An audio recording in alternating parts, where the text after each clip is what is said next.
नमस्कार दोस्तों, आपका मेरे चैनल में स्वागत है। आज हम आपको एक बहुत ही रुचिकर, मनोरंजक, शिक्षाप्रद कहानी लेकर आए हैं कि सबसे बड़ा हथियार क्या है। बादशाह अकबर कामकाज के अलावा भी कई चीज़ों के बारे में बीरबल से बातचीत किया करते थे। ऐसे ही बैठे बैठे एक दिन बादशाह ने बीरबल से पूछा कि इस दुनिया में सबसे बड़ा हथियार तुम्हारे हिसाब से कौन सा होता है। इस बात के जवाब में बीरबल ने कहा कि संसार में आत्मविश्वास से बड़ा हथियार कुछ और नहीं है।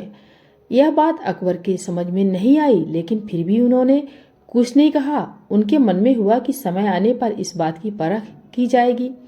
कुछ दिनों बाद राज्य में एक हाथी बेकाबू हो गया। पता करने पर समझ आया कि वो पागल हो गया है। उसे कर्मचारियों ने जंजीरों से जकड़ लिया था। इसकी खबर जैसे ही बादशाह को पहुंची तो उन्होंने सीधे महावत से कहा कि जब भी तुम्हें बीरबल आता दिखे तो हाथी की जंजीरों को खोल देना।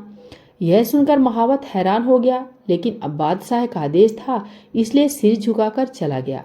अब अकबर ने बीरबल को महावत के पास जाने के लिए कहा।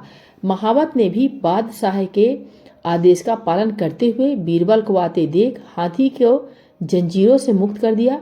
बीरबल को इस बात की खबर नहीं थी, इसलिए वो आराम से चल रहे थे। तभी उनकी नज़र चिंगाड़ते हुए हाथी पर पड़ी। जैसे ही उन्होंने देखा कि हाथी उनकी ही तरफ आ रहा है, वो कुछ समझ नहीं पाए। कुछ ही देर में उनके दिमाग में हुआ कि बादशाह ने मेरी आत्मविश्वास वाली बात को परखने के लिए ही इस हाथी को मेरे पीछे छोड़ने का आदेश दिया होगा। अब बीरबल इधर उधर भागने की सोच रहे थे, लेकिन ऐसा कुछ नहीं हो पाया। सामने से हाथी आ रहा था और अगल बगल में भाग कर जाने की जगह नहीं थी। इतने में हाथी बीरबल के काफी करीब पहुंच गया।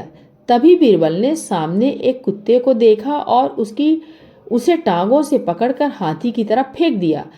कुत्ता चीखते हुए हाथी से टकराया। उसकी ऐसी चीखें सुनकर हाथी वापस उल्टी दिशा में भागने लगा। कुछ ही देर में इस बारे में बादशाह अकबर को पता चला। तब जाकर उन्होंने माना कि आत्मविश्वास ही मनुष्य का सबसे बड़ा हथियार है। दोस्तों, ये कहानी से हमें ये सीख मिलती है, इंसान समय से पहले उम्मीद ना छोड़े तो परेशानी से बाहर निकला जा सकता है। नमस्कार दोस्तों, कहानी अच्छी लगी हो प्लीज़ लाइक सब्सक्राइब जरूर करें।